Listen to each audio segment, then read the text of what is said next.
This is Corolla Digital. Hello, my little paper clips. It's me, Allison. How are you guys doing? Welcome to part 2 of the Rory Scovel episode. There's some fun stuff in this part. And congratulations on remembering to download it on a Thursday morning or a Wednesday night or something else, depending on what time zone you're in. I can't keep track. But anyway, before the show officially starts, a few words, one of them being, I believe we have an iTunes comment. Allison wants your iTunes comments. Allison wants them, yes she does. Please leave her some iTunes comments and don't forget to click 5 stars. And I should say, because I've seen this comment already, despite the peppy song, the comment is kind of sad. So if you're in a good mood, don't be. All right, this comment comes from Check73, and it is titled, "Thank You for Making Me Laugh." Alice and I have been a fan of ARIYNBF since the beginning. In December, my wife and I lost our unborn baby girl, Cadence Marie, just a month before her due date. Due to this tragedy, I was unable to keep up for several shows. When I went back to work and was feeling sad, I got caught up on the episodes. I want to say thank you for picking me up and even making me laugh out loud. You truly are my new best friend. I look forward every week to the new episodes, and I am always delighted when it turns out to be a two-parter. I wish you all the best, and I'll be listening. Thank you so much for that comment. I'm so sorry for your loss, but I'm really happy that the show was able to bring a little bit of laughter into your cube. I imagine this happening in your cubicle, but maybe you're listening to it elsewhere, all over elsewhere. But anyway, yeah, and thank you so much for a very heartfelt iTunes comment. I am moved and kind of sad, but I'm going to snap out of it because it's time for fan phone call. For a fan phone call, Allison wants to thank you all. For a fan phone call. All right, I believe we'll be trying Dana. Hello? Hi, is this Dana? Yes?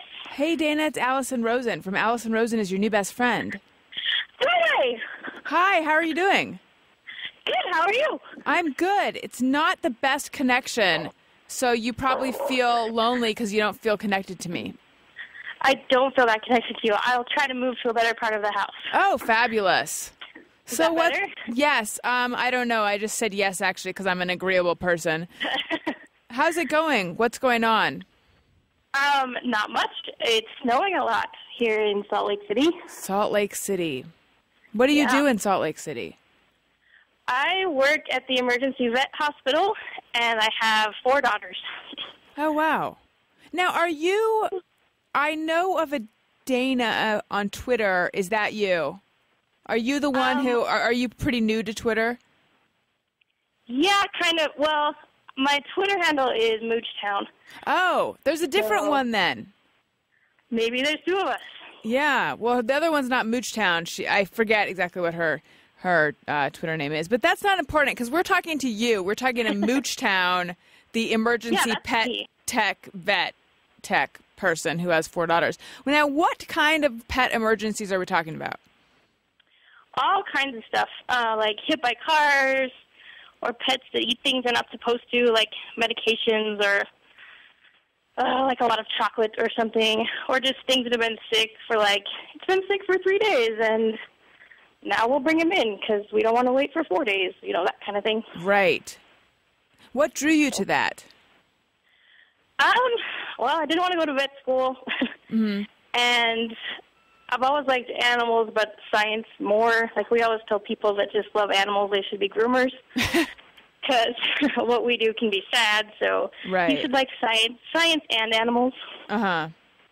Now, but I keep hearing you talking about wanting to get a puppy, and I'm curious to know if you found one yet. Not yet, but I think we're pretty close. We've been looking at some different ones. But, okay, this is what happened last night. Actually, I was going to say by the time people hear this, we might have a puppy, but no, because they're going to hear this, very soon, almost immediately. Okay, so last night I started thinking about having a puppy in the apartment, and then I started imagining what if the puppy accidentally ate, I just started thinking about all the different things that could happen to the puppy, and I imagined, if the puppy ate a bottle of Advil or something, and then I imagined, the puppy being sick or actually, well, to be totally honest, my full morbid imagination was, oh, what if the puppy was dead? What if I woke up one morning and found the puppy dead? And then I just started thinking, what if I can't keep a puppy alive? Ugh. It is a daunting task. Right? Do you worry about it? Yeah. Now, you've kept 4 daughters alive. I'm pretty sure all of them are alive right now. I could wake them up and check, but yeah, so far so good. Which is harder, the pets or the daughters? Well, we got a puppy for Christmas, and he might be more work. I don't know. They didn't chew on everything like he does, but I don't know. I guess just the quantity of daughters is harder than a single puppy. Right. What's the age difference between all of them? We had twins that are 8, and then a 4-year-old and a 2-year-old. So even numbers only. Well, so the twins we'll get rid of them when they turn 9. The twins probably raise themselves, right? Like if you get 2 cats. Pretty much, yeah. I mean, we didn't even check on them that much the first year.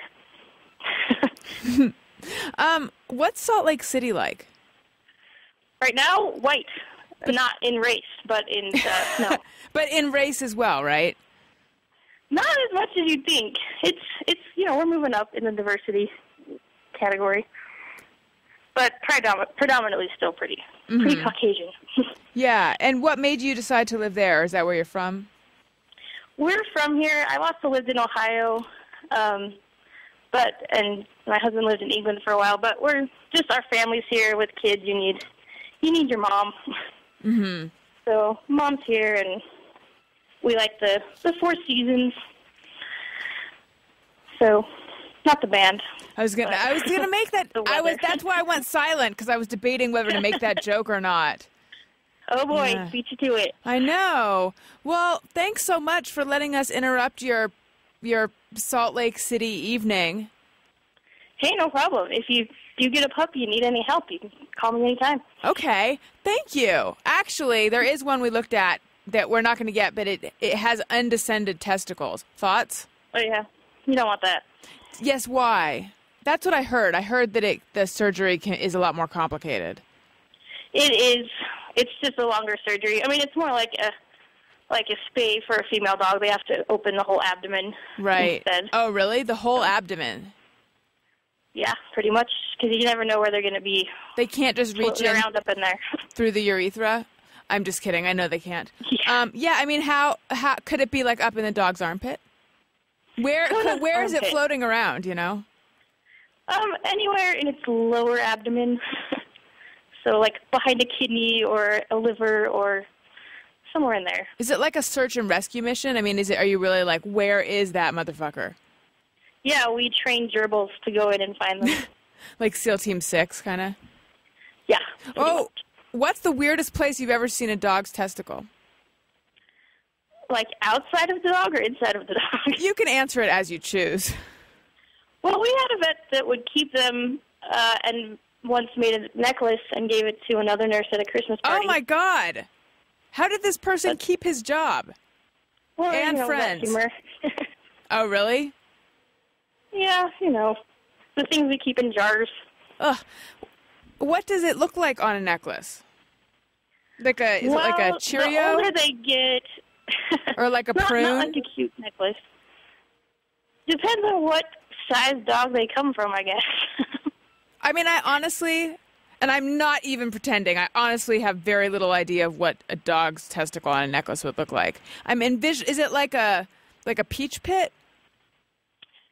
Bigger ones, yeah. More like a more tan-colored peach pit, I guess. A light... All the way down to a raisin size. Oh, really? That just sounds adorable. But, I mean, is it the texture of a pit, like with all those nooks and crannies, or is it more like a raisin, just squished, shriveled? More like a raisin. That's good to know. Squishy, dry raisin, yeah. But tan-colored. Yeah. Yep. This has been so... I like where this is going. I know, this has been really educational and a little disgusting. But, that's kind of how it goes. You know what I find disgusting, and I bet you don't because you work in the field of testicle jewelry. Those bully sticks. Oh, yeah, those are disgusting. What are those exactly? They're like a dehydrated bull's penis. Yeah. And they give them to dogs as, like, chew toys. Like in the wild, and they're really nasty. in the wild, when would a dog be chewing on a bull's penis, you know? Not in any scenario I can think of. Right. Right. Ugh. So, yeah, that's not okay. I'm not going to give that to my puppy. And I feel like people are probably going to tweet and say that their precious dog loves bully sticks. And great, but I don't want to handle that. Yeah, no, we don't like those. Yeah. The pig's ears things are kind of icky to me as well. Dried pig's ears. People forget that, like, they say, oh, but it's nature. But dogs don't cook things in the wild. Right. So anything like cooked bones or dehydrated parts actually get stuck in their stomachs and throats a lot because that's not what they eat in the wild. Mm-hmm. So we actually end up having to, like, do surgery to get those out pretty often. What do they eat in the wild? Well, they're not even in the wild, really. But what would they be eating in the wild? Not really. Well, they eat meat and, like, dogs eat fruits and vegetables, too. So we always tell people to give their dog carrots. You do? You tell them to give them carrots? Yeah, because it doesn't matter if they swallow them and, like, not cooked carrots, but, like, just big crunchy carrots. Huh. Now, do you recommend peeling them first? Nah. You can just give them. You don't have to do that thing where you slice off the edges of the carrots. No, they're not very picky. Okay. And the green part too? Probably not the green part. The only real people food, well, like cooked food isn't so good, and then raisins and grapes and onions are actually toxic, so you don't want to give them those. See, that's good. It's good that I know this because I could have given my new puppy a. Did you say raisin eggs and onions? Well, grapes, raisin grapes, same thing. Yeah, like onions. a really shitty Waldorf salad. Yeah, they'd probably be happier with just the dressing. Right. Okay. I'll just give it mayonnaise. Well, thank you so much. This has been. I've got now. See, before I had just a mind picturing a dead puppy, but now I'm picturing tan raisins. So good. Yeah. Yeah. Thank you. That's better than a dead puppy. All right. Have a good night. Okay. Have a good whatever time it is there. Also night. It is also night. Bye, Dana. Okay. Bye. I didn't do the thing that I used to do when. So I used to do this segment on my Ustream show, and I used to always include the question like, "How did you discover me?" Implication being, "How did your at what point did your life turn around for the better when I came into it, etc. Tell me about me. What do you like about me? What do I mean to you? Who do I remind you of in terms of heroes? If you could be anyone in the world, it'd be me, right, etc." I didn't really ask those, but they were implied. I didn't bring that up because I just felt like it'd be gilding the lily because we have so much good dog testicle stuff. Anyway, I want to tell you guys about our good friends over at Vistaprint.com. Vistaprint is a place you can go to get all sorts of customizable marketing stuff. You can put your business logo on a vast array of things, and you can just put your name, business cards, etc. Because you are a brand. So whether it's your business or you that you want to tell everyone about, Vistaprint is where you go to make something that can tell everyone about you.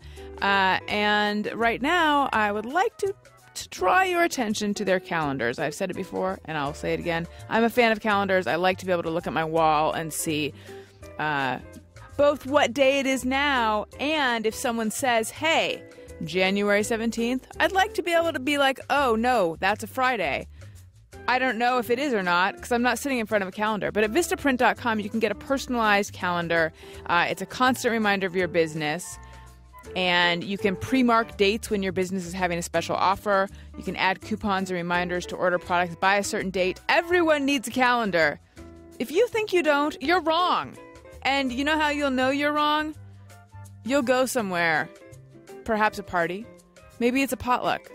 Maybe you have made some kind of special... You made your famous chili for the potluck that you thought was happening on Tuesday. And you get there. No one's home. You know why? Because you didn't write it on a calendar. And you don't know what day it is. don't be that guy. Don't be standing there with a crock of chili in front of a house, and then you're like, maybe the doorbell's broken, so I'll knock again, but I don't want to be rude and knock. I don't want to use the knocker. Well, no, you're there on the wrong day. You can't eat all that chili, even though it's turkey chili. Put your business name and logo on a calendar for your customers, and there's a special offer right now. All calendars, including wall, desk, poster, wallet, and folded, are 50% off, and you get free shipping on your entire order if you spend more than $30. So go to www.vistaprint.com/bestfriend to get this incredible offer. Remember, that's www.vistaprint.com/bestfriend. Satisfaction is guaranteed. If you're not happy, they will make it right. So it's no risk. That's pretty amazing. I wish everyone had that offer. I wish if your friend invited you out to lunch or something, and they're like, if you don't have fun, you can have this hour and a half back. No risk. Because then I'd be much more social. But anyway, I need to remind you guys that when there is a special promo code or anything like that, please do enter it in. So, for example, with Vistaprint.com, it's you go to Vistaprint.com, best friend. You have to do that so that they will be able to be, they'll just be like, I'm saying a lot of extra words right now. I'm not as articulate as one would hope. It's been a very long day, but I feel passionate about this, passionate about telling you guys that a good way to help out the show is to use these special promo codes and whatnot, because then they're like, oh, look at all these people coming from the show, and then that makes for happy sponsors, and who doesn't want that? Also, you guys, guess what's coming up? The end of this intro and the beginning of the episode, which is good news. But also, Valentine's Day is coming up, and you don't want to mess that one up again. You know what Valentine's Day means? It means tons of sex, like a big cornucopia of sex. Also flowers. Those are nice, too. But here's how to get your mate to think you're a hero and to spice things up in the bedroom, because no one wants an unspicy bedroom. Season that shit.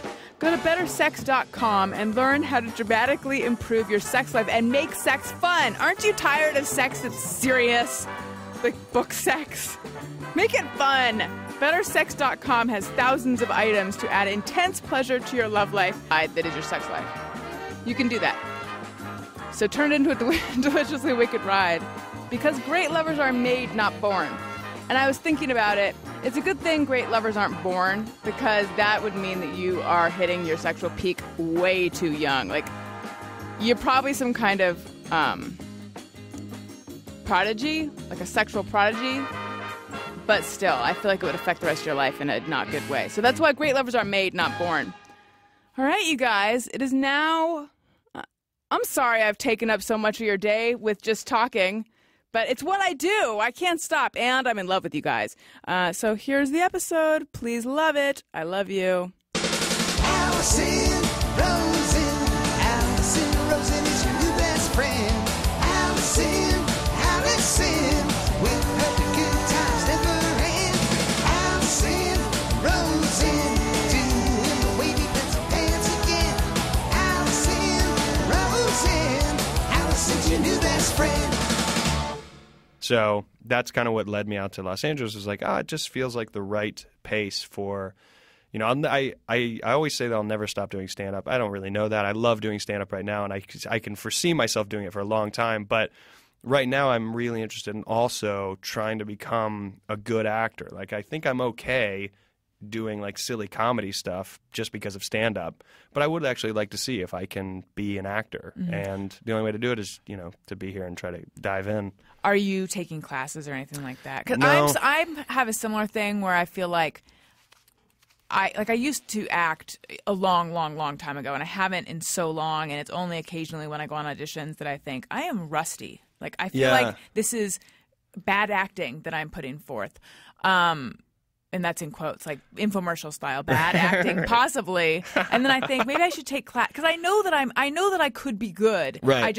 I'm just lost touch with how to make that happen. I think it's repetition, because I don't think I have I have way worse auditions than I have good auditions. But all the good auditions that I do have came after like back-to-back like 9 a week of bad auditions. ones. Yeah, where I was like, where I finally went out last week, like, I don't care. Why don't I just have fun? Yeah. I feel like it's almost identical to stand-up and just going on stage, going, you know, trying to remember what are the emotions, how is it, and then boom, once you've done 2 months straight of road shows, you feel like you're unstoppable, and you're like, oh, I can deal with anything. I'm not even going to do jokes tonight. I'll just see what happens. And you know, when you take a month off, you can't immediately go back to that place. And I feel like that it's like that with acting. Yeah. And you never know when you're going to get enough auditions in a row to where you're going to end up having that good one. So any good ones I've had, it's just because I was able to get a good chunk of 5 out of the way right before that good one.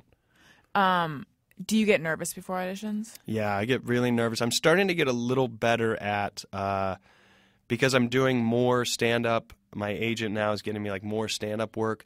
I used to go into auditions thinking I need this because of the money, and that couldn't be the worst way to go in. Right. It's got to be the worst way. And so now that I'm not as worried, it's not like I'm doing great, but I'm not. It's not like I have to get this so I can pay rent. So it's like, all right, Yeah, I you can don't actually, have the if I don't get desperation this, it's like, well, if about I you. don't get this, I also think I'm better now at reading a script or reading sides and realizing and being honest with myself, going, was this something I would actually enjoy? If this happened and I had to do it for 6 years, would I actually even like this? Does this seem fun? Does this seem interesting? And then, you know, you see stuff in some movie. There was a movie I went out for that I really, really wanted, and it wasn't even like because, oh, I got to get this so I can pay rent. It was just where I was like, oh, I feel like what I do comedically, I think fits perfectly into the delivery of this guy. So the audition was fun because I was like, oh, I feel like this is how I would say these lines anyways. I don't feel like I'm forcing it. I didn't get it, but that was like an instance where I'd rather do that. I'd rather come out of an audition going, I wanted that and I didn't get it, as opposed to, oh, man, I almost got that, but I don't even know if I wanted it anyways. Right. The shift I have just started making is to think that an audition is not a test of whether I have any talent whatsoever and deserve to be on camera at all, which I think is how I was looking at it. Sure. Or secretly, even though like I have a lot of experience. You know, it's not like I just started or anything, but I think that like the stupid metaphor I've been using is like, it's not like if I were a car, it's not does this car run? It's just does this car fit in our garage? Yeah. Like, am I too fat? I'm just kidding. You know what I mean? It's like who and what I am is not being called into question. It's just do I fit the project? Right, totally. And did you feel like you broke out of that shell that you find yourself in when you're reading lines? Did you feel like, I said the lines the way I want? You always forget that you can do what you want. Yeah. And either they like that or they don't. Right. And I think that they want to either not like what you did, but you did what you wanted to do. I think that's what they want. I used to go in thinking like, well, let's try to line up what I think they were trying to go for, and that's always been my worst audition. That's been the thing I've been telling myself as well. But here's the thing, mind you, all these epiphanies have happened because I have something coming up that I'm an audition coming up, but I haven't had a chance to put them into practice. Right. Although I feel like I realize these things pretty frequently in between meetings and things, and then I forget them when I go in there. But yeah, the other thing is like the worst thing I can do is try to figure out what they want and give that to them. Because the reason they're calling me in is in this case is because they're familiar with me. Yeah. So I just need to go in and be myself, unless they give me different direction. But the thing is, a lot of this I go in a lot of times for hosting or things like where there aren't lines specifically. It's just you. Yeah. Yeah. Yeah. I so find that's when I have a bad different. audition, I think I have a bad pace. I think I find myself, well, there's 4 people waiting. They probably want to hurry up and get through this. And I fly through it, and I'm like, yeah, to do I that, you didn't do them the relax and favor. breathe. Yeah, I'm just trying to like, oh, well, let's hurry up with their day. But the times I've gone in and just taken my time and put a pause between lines for no reason just to like slow down, I'm like, oh, I felt like I was more in control of what I was doing, you know? Yeah. What made you want to do stand-up the first time? The very first time I got on stage, I listened to David Cross's Shut Up You Fucking Baby, and I must have listened to it 30 times. And I loved it, and I was just like, it wasn't like I thought the way he thought, but it was the first time, especially growing up in the South, I'm hearing like jokes about religion and stuff, and I'm like, I'm laughing, and I also kind of agree, and yet I always thought stand-up was like Seinfeld, and it's so structured and just very well put together. And this isn't at all a slam on David Cross, but it was something that I didn't think I could do. But then hearing David Cross just go up and talking into a joke and putting jokes in, I was like, oh, that's more. I didn't know you were allowed to do that. And so the first time I heard that, it then started to appeal to me. Like, I kind of want to go up and just talk and try to be funny. And so that was enough. That CD was enough for me to like go up and try it. Have you met him? Yeah, I met him. Told him. I never told him that because I was like, this is the first time. Todd Glass was opening for him on a tour, and I just happened to get to meet them and hang out. And I so badly wanted to be like, I started stand-up, however good it's going now and however good or bad it ever ends up being, your one CD was enough for me to alter my entire life, to go and pursue comedy. And as much as I wanted to say that to him, I also didn't want to. This is weird, but you also don't want to ruin that like sort of coworker image. I don't want to go up and be like a fan. I am a fan. You don't want to like fall at his feet. Yeah, but you want to go up to him and be like, I respect what you do, and I want to thank you. But you can only say that the right way, and also not really knowing him that well and listening to his CDs, I'm like, I feel like he'd make fun of me. So I just never said it, and I was very quiet around him. But I think feeling more confident about what I'm doing now, I'd probably more casually say that and not worry about it for sure. But yeah, I didn't say. People have asked me like, well, I hope you told him that, and I'm like, no, because then I think he'd think I was weird. I know what you mean. It's a hard thing to say. And there wasn't a lot of people hanging out either. Right. So it's like, well, if I say that, I've just limited his comfortability. Yeah. Because if 5 people are hanging out, one of them now he's like, okay, so that guy stalks me, and I don't know this person. Right. Yeah. So you met your fiance in D.C. How'd you guys actually meet? I started doing long-form improv right when I started doing stand-up. Is that like Harold, that kind of stuff? Yeah, although at the time I was just learning improv in general, like foundations, which I try to tell every comic I think is a great class to take, even if you think improv is the dumbest thing. Like going and learning improv is so good for stand-up. But I just happened to be interested in it because I saw ASCAT online. And I was like, oh man, I've never seen. I didn't know what it was. I had only seen Whose Line. I was like, I didn't even know what long form improv was. And I was like, that looks so fun. So I moved to DC. I immediately started doing long form improv, taking classes at least, and doing stand up. And she did the exact same thing. She moved to DC to live with her sister, and was like taking classes. And she ended up getting on a long form team. I ended up getting on a team, and I would just go see their shows because I thought their group was really good, and then seeing their shows, I was like, oh, I think she's like attractive. I started developing a crush, and I started hanging out with them. They would go to like bars and house parties after their shows, something my group never did. They were so much closer, and I was like, oh, I want to hang out with you guys because you guys have this camaraderie. And just in hanging out, I eventually got to a point where I was like, I'm just going to ask her out, and I did, and yeah, we just started. You've been together ever since? Yeah, I asked her out about 20 times. I was like, hey, I would like to go get dinner or something one time. And she was like, yeah, totally. And every time I called or emailed, she was like, I can't tonight. I can't do it. And it's kind of funny on the very last time I was sitting with my roommate and he goes, oh, what's happening with that girl at the improv and I was, that you do improv with? And I was like, honestly, I asked her if she wanted to go out. She said yes. I was like, but I've asked 20 times and there's always something else going on. I was like, forget it. I'm like, obviously she doesn't want to go out. And the moment that I finished that sentence, my cell phone rang and it was her. And she goes, hey, I have nothing to do tonight. Do you want to get together tonight? And I was just like, oh yeah, let me just see if I can, let me just get the car. And I like immediately went right back on what I had just said. But it was so strange that in the moment that I said, I mean, my roommate was sitting right there. That phone rang right when I finished that sentence. That's crazy. It was so weird. But yeah, we've been together since. I do feel like there is something to that. Like when you reach a point where you're just done with something, oftentimes that, something happens then.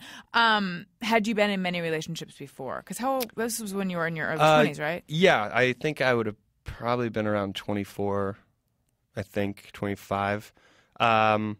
Not really. I had been with one girl for about 2 years in college, like very, like sort of off and on, more on, but like every now and then have our typical breakups for like 2 years. And then one other person before that. So no, this was really like the first time I'd been in a relationship that I was like maturely working at. Mm-hmm. You know what I mean? Like before it was just like, oh yeah, this is what it's like having a girlfriend. Hanging out, yeah. Yeah, you just hang out and you do stuff. Like you didn't really realize. And then like when with who I'm with now, it was like, oh, now I get when people were like, oh, you got to do work.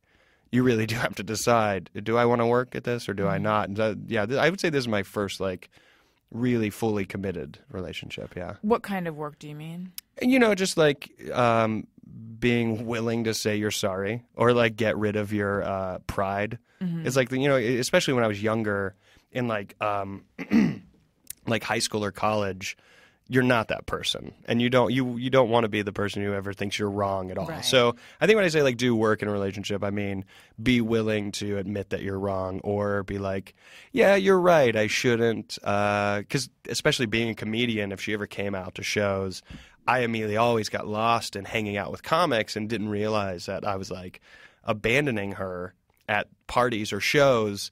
And instead of just saying, oh, yeah, I'm sorry, that is what I'm doing, early on, I'd be like, no, that's what it's like. That's what you gotta understand that's what it's like. And then I feel like I was mature enough and wanted it enough to be like, you know what? No, you're right. I'm sorry. And I will work at not doing that anymore. And this is definitely the first relationship where I was in a scenario where I was like, oh, okay, I'll change my pattern because you're right. If you are coming with me, yeah, if I'm by myself, sure, who cares? But if you are going to be out, you would do the same for me. So I guess that's what I mean. I do hate that term, like, I'm going to work at it. But I think, like, in terms of, like, sort of willing to give up your own agenda to a degree, Right. Yeah. Has moving around together, how has that affected the relationship? I think it's really I think it's been good. I think what I've learned is that we have become a better relationship and a strong relationship the longer we've been together. I think you go through that phase where you're sort of a crush, you're sort of someone you always want to hang out with, and I think you do go through a phase where you're like, I don't really know if I want to hang out like all the time, come on. And then you go into a phase where you're like, because I think it's so cheesy when someone's like, I'm marrying my best friend. And I think a lot of times that probably is cheesy. Yeah. Because people are just saying it because they've heard people say it. But I do feel like sometimes people are being honest about it. Like we've been together for 8 years, and over the past probably 2 or 3 years, I've been like, oh, this is like my best friend. This is someone I do love hanging out with. I could not go out at all and hang out with this person and watch a movie or do anything really. But yeah, sure, you have these times where you're like, get away. Like, we got to get away from each other. But overall, I mean, that's how you treat your friends too. You don't want to hang out with one friend all the time. Right. I think the moving has just kind of made that stronger because it tests you. And yeah, it does cause fights, and yeah, it does cause stress, but it also is one of those like tests of like, well, if we want to be together, then we can't just yell at each other and complain about this. We have to sit and talk like human beings and adults and be like, well, how do we make this work if we are going to move? And luckily, her being in entertainment also, it wasn't like I've ever pulled her out of a career doing something else to move to a city, I know that New York, she heavily misses New York because of the stage acting being more there. But she is excited to see what she can do out here. And I think she's also supportive of like what's happening with me. So I think she's kind of like, all right, if I was in a big run, if I was a Broadway star, we would have a problem, I'm sure, because we would have to go our separate ways and try to make it work long distance. But she hadn't hit that point yet. And I think she's like, all right, well, let's try LA. Just because I wasn't as far along in my career. So, yeah, it's definitely been weird moving, but I think it's made us stronger. I was watching your set on Conan in June, and then I was looking at the comments, and it seemed like there was a mild kerfuffle over the fact that you had an accent in your set, and people were like, what? That's not a blah, blah, blah. What's the story with that? Yeah, people get upset over my favorite thing about stand-up comedy is that there are no rules at all, and you can just do whatever. And the very first time I ever auditioned to do any late-night set was when Conan had The Tonight Show, and JP came to New York City to do a thing at Comics, and I asked him if I could do a character, and he's like, well, we don't really have characters. You stand up on the show. JP his booker? Oh, the booker, yeah. And I said to him, I was like, well, it's not really a character where I'm over the top. I was like, this character, because no one knows me, they would think that I am this person. So I mean that in terms of a character. And he was like, so it's a lie. Yeah. And he was like, he goes, do whatever you want on the audition, let's just see. So I went out, I didn't do a Southern guy, but I just came out and I told all my jokes like this. And I was just, guys, this is sort of what I'm going through. And I did that the whole time. And he was like, I see what you mean. He goes, this whole audience has no clue who you are, and they think that's who you are. Yeah. I was like, yeah, I was like, I don't know why, but I just kind of want to do that. And then, the Tonight Show ended up going away. And when I did Fallon, everybody was like, you should really be yourself for your first time doing something. And I was like, all right, yeah, that's Everyone's probably... sending your reps. Yeah. And I was like, yeah, that probably makes sense. They made it, they were like, look, you can get auditions and stuff now. You should think about this. So I was like, you know what, you're right. I will do that. And it wasn't until JP, was for Conan, and he's like, yeah, we want to give you this date. Do you want to do a character? And I was like, oh my God, yes, I've always wanted to do a character. I was like, I got this Southern guy that I was like, it's not even really that off. I was like, I just want to kind of talk with a Southern accent the whole time and have a beer. And he was like, yeah, great. Did you have an accent? No. Really? In South Carolina, you avoided it? When I lived there, I think I'm very adaptive to accents. I think I'm one of those people that immediately starts talking like someone else if they're like around. I mean, very quickly too. But I don't think growing up, because I went to a school, my parents sent us to like a private Catholic school, and all my friends were families that had moved from other states. So I went to school with people where voices were all over the place. My family does. Some of them have like thick Southern accents, but me and my older sister, I don't think we've ever really had one. I think it's always kind of been like this, where it's sort of neutral. What appealed to you about the idea of doing a character? I think the first time I tried it, I was just like, I had that sort of epiphany of like, oh, why don't I just go up tonight and just do something different? Because I don't have any new jokes. I was like, so this could be like having new jokes. If I did a new person doing these jokes, it would change the jokes. And it did. It totally, the very first time, it was so fun, because I would make up stuff about having a wife, having DUIs, as the Southern guy specifically. And I was like, oh my God, it makes the set of the same jokes so different that I became sort of obsessed with it. I would go through a phase where I'd do the Southern guy a long time. And then I'd be like, I kind of want to go back to being me. And I'd write some newer stuff. And then I'd do a German accent for no reason. And then I'd go back, and I just recently started doing like a Southern preacher, trying to do all my jokes through like a religious, like people need to be better, like try not to curse, try to be very clean in the set, but doing my jokes. But if it's too sort of on that side of the fence about religion, do it as though I heard someone say this, and this is what I think about, and then basically talk trash about myself and my own opinion, but trying to do it as a joke where it'd be funny if some people thought it was real, but knowing that the whole audience is like, oh, it's not. He doesn't really think what he's saying. So, and have you been performing that way? I just started this year doing. I mean, really, just one show. I just started. I went up. I dressed nicer. I wore a blazer to sort of be like. And he called people sinners and told them why they were going to hell. And it was so fun. I was like, oh, this is really endless. If I'm this guy, I can make up all this other stuff. I think that's what draws me. I don't always love doing the characters. I like going up as myself. But now when I go on the road, I like just doing all the characters in a set, and never just starting to talk, talking like this, and then out of nowhere take a sip of water and just be like, so the other day I was at the playground, and everyone just after a minute people will just go with you and be like, well, I'm listening to this story, I guess, and not really point it out. It's been I think what I like is that there's no rule that says don't do that. If it wasn't working, I wouldn't do it, but if it's fun for me, it's probably only fun for me if people are laughing. So I'm like, oh, people seem to enjoy it, and that's making me enjoy it. So let's be silly and just talk about these things. It's fun to talk about very serious, like in that German accent, talking about gun control. It's very fun, and I still get to say my opinion. But as this German guy who's like, oh, no, I don't even live here. So this is just an outsider, perspective. And people being like, you can see people actually get caught up in it thinking, oh, yeah, he's not German. Oh, he just started doing that. Yeah, I don't know. There's something I love about it. It's so interesting that just shifting where the idea is coming from changes how it's perceived. So much. Yeah, and it changes. It actually helps me think of other jokes for the joke, like tags that I wouldn't think of if I was just being me. But being this German guy and having to have a different perspective, it's like, oh, he would say that. Or, oh, that's a funny thing. I did a show at UCB in New York in early November, and I did the whole 50 minutes. I just did the German guy the whole time, and I was like, I I don't want to ever be me again. I'm What just going to be a happened when German you got off person. stage? Did you continue it? No. No. I immediately was like, I can't believe that. I can't believe I did it the whole time. And I was having to ask people, I was like, should I have stopped at a certain point? People were like, no, I think as long as you kept doing your jokes, I think people went with it. So I think it is time to do some Just Me or Everyone. sweet. Sometimes I ponder on something I have thought or done. Is it just me or everyone? All right. Untidy Venus says, hate being in someone else's house without them there, especially if they have roommates, parentheses, hiding in the boyfriend's room currently. I love that you tweeted this from your boyfriend's room.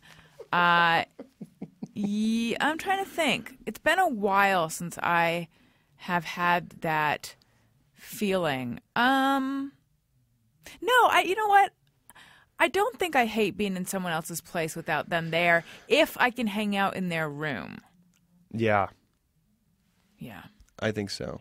I equate that to like, remember when you were a kid, if you're at a friend's house, and especially at a young age, and then you got stuck with both the parents, and the kid like had to go out and like take the trash out like a minute at most, and you're like, oh God, what do I do? Yeah. And you feel angry at them. Like, don't ever leave me alone like that again. Right. Occasionally now, I'm trying to think if I still feel that way. Maybe not, but I feel like one of the ways in which I am not fully an adult, even though I am an adult, is sometimes I still feel awkward around friends' parents. I still put like plaster on a smile, like, do I call you? And I call you by your first name. That doesn't feel right. And also agreeing on things where you don't. You're like, I don't even agree with that, but you're like, oh no, totally, I couldn't agree more. Yeah. And just to avoid any conflict. The smallest of small talk and just yeah. Yeah. I wonder if this is a new relationship, because it seems like at a certain point you get to know the room. I wonder if she hates the roommates. Right. Like, hey, I don't like the roommates. Yeah. You know what I mean? Let's Untidy Venus. What's the story? How long have you been with this guy? Okay. SoCal Mal 88. When using a public or friend's bathroom and see one-ply toilet paper, I become slightly unhappy knowing I'm going to have to use more. I become unhappy not because I have to use more, but just because I'm like, what is the point of one-ply toilet paper? This is like tissue paper. Yeah, and I don't even mean Kleenex. I mean it's like paper mache. Yeah, this is a hint of paper. If I want a handful of my own urine, I'll just piss into my hand. It is the cheapest toilet paper substitute ever. Oh, and even worse than that have you ever been in a bathroom where they have one of those toilet paper dispensers and it's like they're just like single rectangles of one ply? No. I feel like I went to a summer camp that had those. Just it's to like keep you from dispenser. Like going crazy. I think so. It's almost a napkin It's like it's like the speed bumps of toilet paper. You just can't. There's no way. Why do people not like? They're like, oh, it's cheaper. It's like, but you're having to buy more because it has to get used faster. It's a violent act. 2-ply or bust. Yeah. I'll use Kleenex. If they have a Kleenex box, I'll be like, I'm not going to use this. I'm going to use Kleenex. I'll show you. That's right. I'll show you what this world's about. That's right. Now, what will you do if there's no toilet paper at all? Because occasionally I will use a toilet seat cover. Because one time I did that a long time ago, and I was like, this really works in a pinch. But every subsequent time I've thought, this is like wax paper, actually. There's nothing absorbent, and I think I'm scratching myself. Right. So I wonder if there was some kind of special absorbent toilet seat cover that one magical time. Yeah, it might have been. Have you ever been in that situation at like a friend's house where like there isn't like a toilet seat cover? Well, like, there's no toilet paper. There's usually never a toilet seat cover. Yeah. Right. You know, like your rich friends who have seat covers, but they're also trashy rich. I don't. When I encounter the zero toilet paper in a friend's place. Yeah. That's like the one time that I think it's okay to be nosy and start looking in their cabinets and things. Yeah, for sure. Yeah. But I suspect that I've been burned once, and by that I mean sat down, went to the bathroom, and then realized there was no toilet paper. Yeah. And then thought, oh, now what do I do? So now I usually check before. You have to. Mm-hmm. Yeah. I know what you mean. Yeah. Okay. Pandy Fackler. Wait, that is a continued one. Oh, okay. Also, yes, this person sent in two, and here's the second one. Also, I have a bad green thumb, so named a Hawaiian lei flower plant to help take care of it. She's out. Oh, yes, okay. I remember this person's first Just Mirror Everyone, actually, even though we don't have it on screen. It was that he or she names their car and something else that they name. Growing up, My dad named our cars. Now I name mine. She's Eleanor. I think it makes me take better care of her. Yes, I name my inanimate objects as well. I haven't named my current car because I hate it, even though I've had it for since 1998. But my first car that I liked was named Bernice, and It's a good name. I had a guitar named Gilbert, and I've had plants named Fred. So yeah, I'm totally on board with the naming of things. What about you? I think I totally agree. We gave our car a gender. So whenever we come out of like a restaurant, if we like parked up the street or we're like, oh, there she is. And we always imagine in our head that like a dog, the car's excited to see us. Like, hey guys, what's going on? Like, we're going to drive again. And it makes us be like, because we need to get another car. And so we're like, well, we can't get rid of her. She's a part of the family. Right. Yeah. I love it. I love the names. We haven't given it a name though. I need to do that. Yeah, I think you should. Yeah. Yeah, how is that having one car? It's awful. It's the worst. It used to be okay when because obviously we didn't have a car in New York City, and then when we moved to Los Angeles, my fiance's parents gave her back her like car that she had like in high school, I think, or maybe college, and it's been great. But now that she is working on the other side of town, and my days are becoming a little bit busier with different things to do, it's becoming sort of a pain in the ass. Like having to get a ride. I've had to rent a car a couple times just for a few days if I had stuff coming up. So now we're in the process of having to like buy a car. It's the most adult feeling I've ever had. Like I've never had to buy a car. I don't even know how to like do it. Right. So. For a while now I've been like, it's time for me to get a new car because it's the same thing. When I was in New York, I didn't have one, but I had one when I lived here before. So this is my car from a million years ago, and it's like ridiculous that I haven't gotten a new one because things are falling. A wheel will fall off while I'm driving, most likely. But the process is daunting to me. Yeah, I don't really know. I mean, we're looking on like CarMax and like just trying to figure out. But I'm one of those people that's like, I'm not like a car guy. I'm not. I don't know if that's like a dude. I feel like that's a fading thing. Guys that just know a lot about cars. You know what I mean? I can't look at a car and if the car makes a noise, I have to take it to someone. Because I'm like, I don't know what it is. And they'll be like, how'd you not know that's just the transmission, blah, blah, blah. I'm like, because I don't know how this thing works. I just know how to drive it. I don't know what it is. So, yeah, knowing that, all I think about is, wherever we get a car, I bet we get ripped off by $1,000 or more dollars. Yeah, I think that's what it is. It's the sense, because I have that feeling, too, of like, there's a deficit of information in my head, which is going to turn into me not knowing whether I can trust what they're telling me or not. Exactly, yeah. All right. And I think they can read that in us, too. Yes, that's their whole job. Yeah. Kittens McTavish. Oh, another bathroom one. When I go to the bathroom, unless I have to go number 2, I usually just pull my underwear to the side when I pee.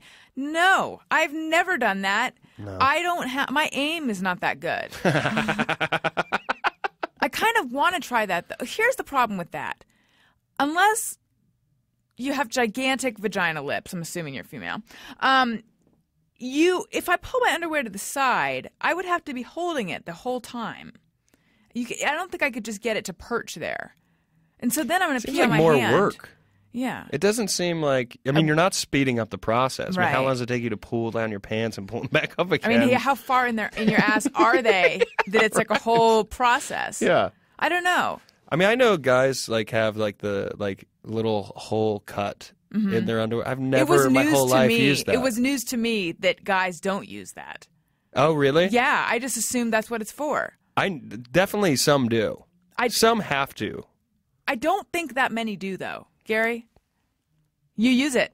There we go. I don't. Why? Why and why? I'm too afraid. What are you afraid of, peeing on your underwear? Honestly, I think it's... I honestly don't know why. Are you afraid of training your brain to go to the bathroom with your underwear on?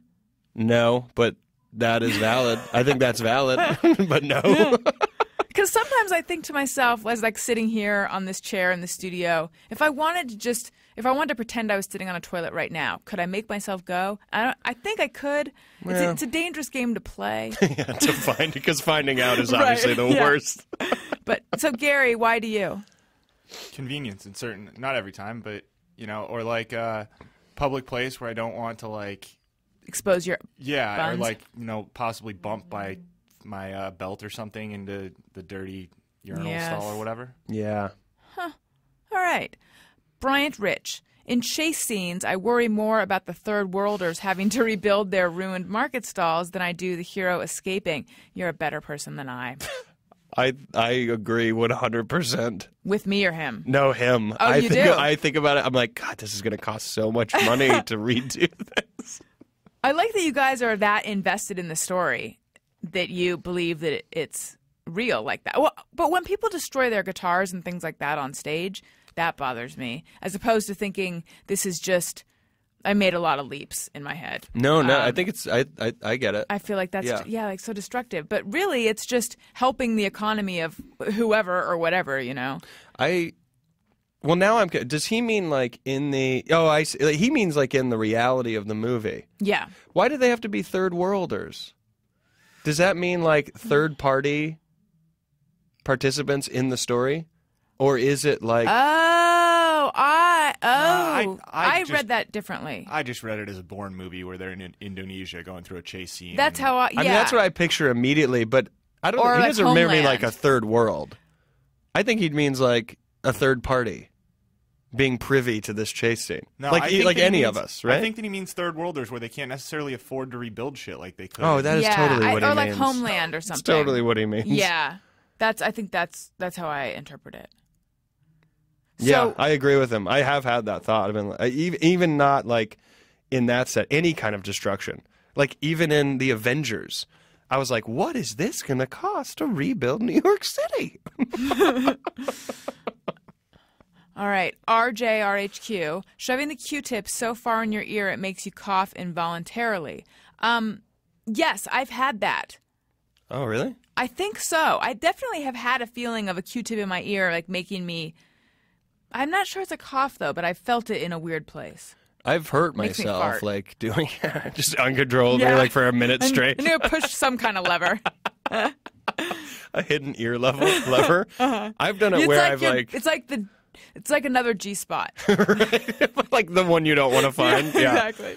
I've done it where it's, like, hurt my eardrum, but never, like... I never coughed, like, involuntarily. Well, I always heard that you're not even ever supposed to put Q-tips in your ears. Yeah, I mean, But- apparently the wax is there to, like, prevent bacteria or stuff, but It's just you fun. have It's to. fun, too. It's also gross looking. When you see someone who has not, and you've seen it, someone who hasn't used a Q-tip, and you could probably be like, I bet you haven't used a Q-tip in a year. Yeah. You want to be like, can I Q-tip your ear? Like, I'll do it. Yeah. Like, you kind of want to do Right. it, and you want to watch them do it to be like, no, I just want to see the pleasure that comes from just scrubbing that inside of the ear. Yeah.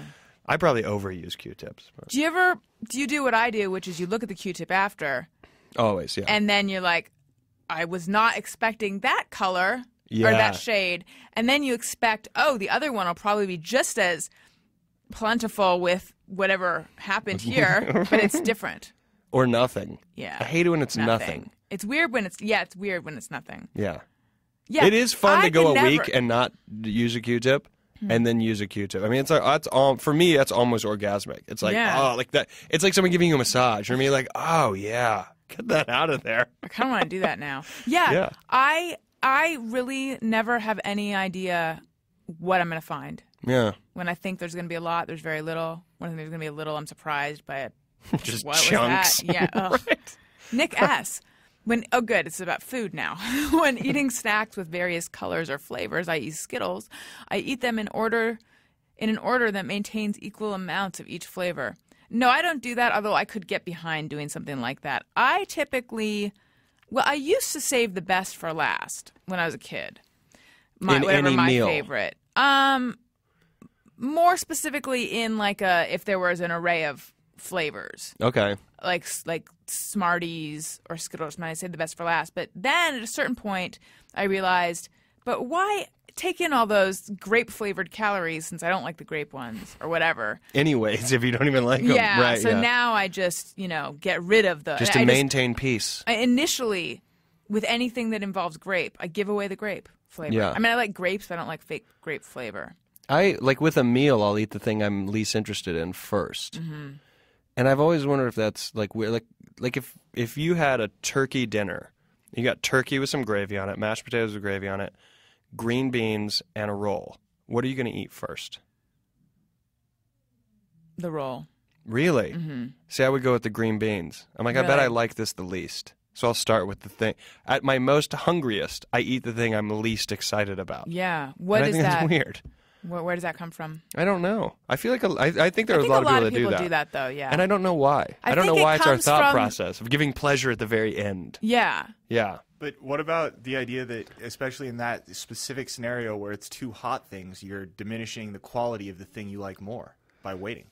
No, that's what I agree with. That's why I Right. think it's weird, because it's like, God, the thing I want the most is like probably the turkey and the mashed potatoes, like even like together. And yet I'm like, well, I'll eat those at the end. And I don't know why. Like, I don't know why at my hungriest, I eat the thing I'm least excited about. Like, it should be the turkey or the mashed potatoes. Yeah, I think that, but that's I think that people do that, though. I think it comes from this idea of you have to get the nutritious stuff you don't want out of the way, maybe. Yeah. I don't know. I think that is. Mm-hmm. I think it is. Okay, so what would you go for next? I'd probably do mashed potatoes, and then I'd probably make a little turkey roll sandwich, I think those are adorable. and then finish off with just the turkey. Yeah. I was actually, something, maybe looking at dinner rolls on Thanksgiving made it pop into my head that there was this girl that I went to school with who always had her sandwiches on dinner rolls, and they were these cute little sandwiches. Yeah. I like that. Spirit car. Ever get in your car and have the flashing thought that someone is hiding in the back seat ready to slit your throat? I haven't decided in what way they're going to harm me, but yes, I've had the fear that what if someone could be in here? Yeah, I think so. I not so much anymore, but I do have a fear of people being behind me. Mm-hmm. And I always think, like, in a movie theater, someone's just going to slit my throat. Oh, I haven't had that one yet. Always. So do you like to have your back to the wall or sit in the back? Do you sit in the back I will row? always choose, like, sort of. I won't.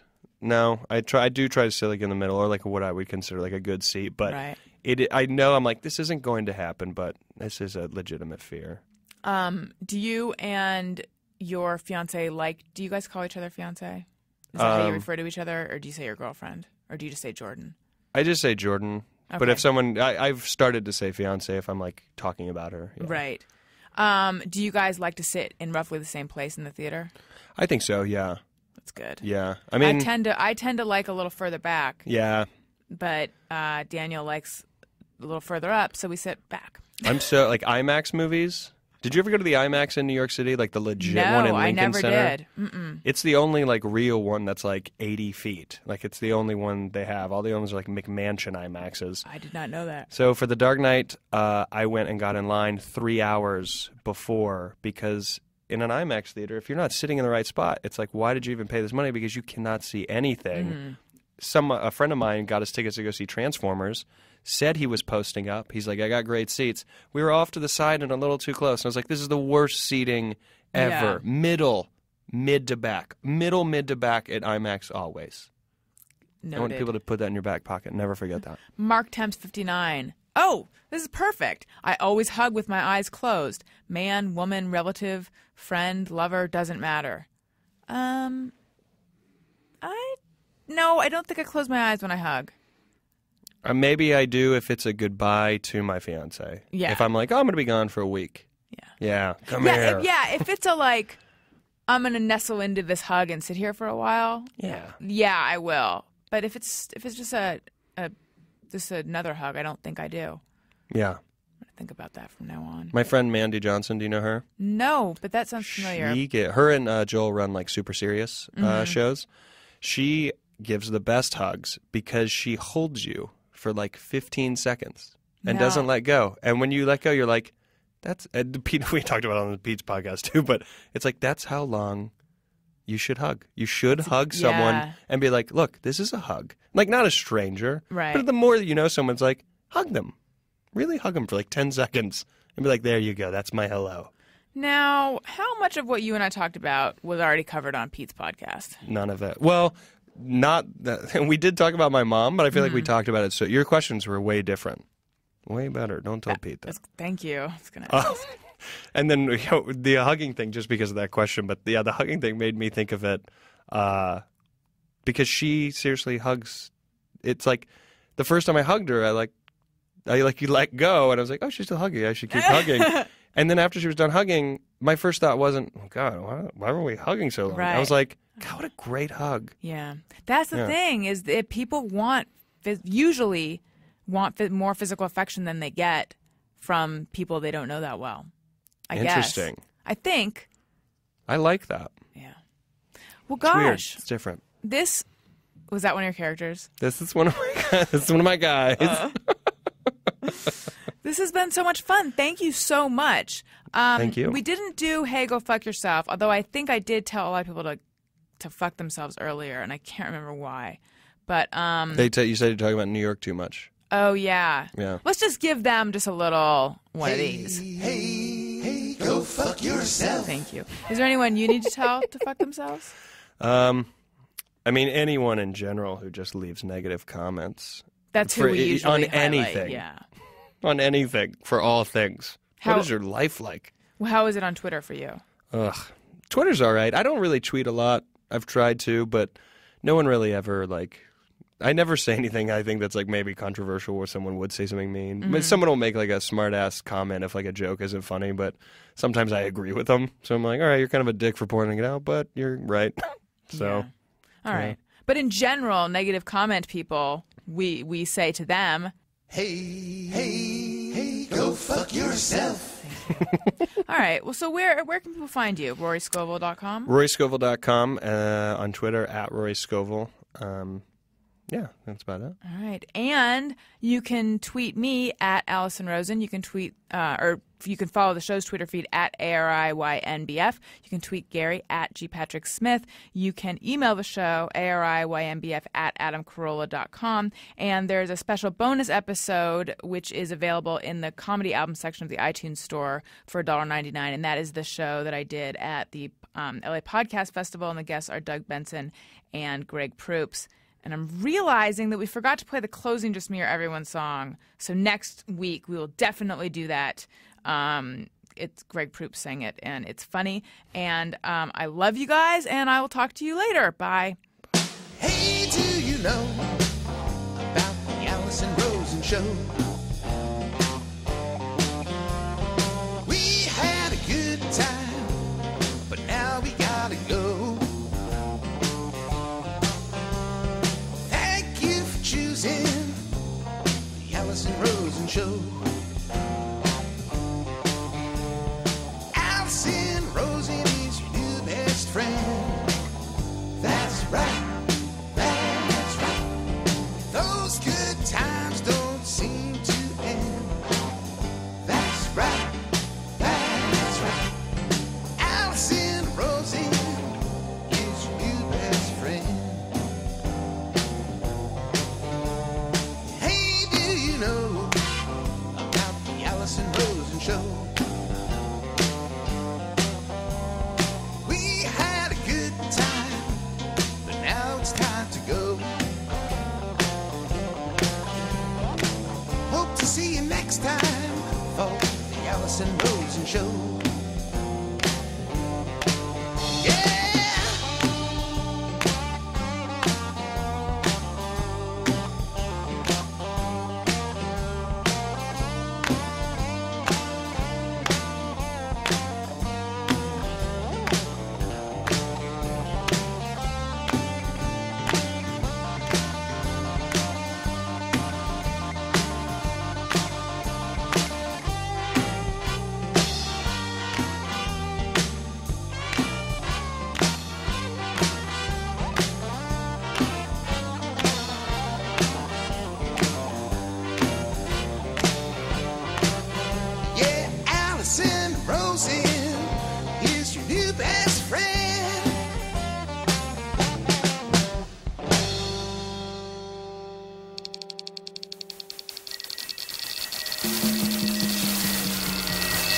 This is Corolla Digital.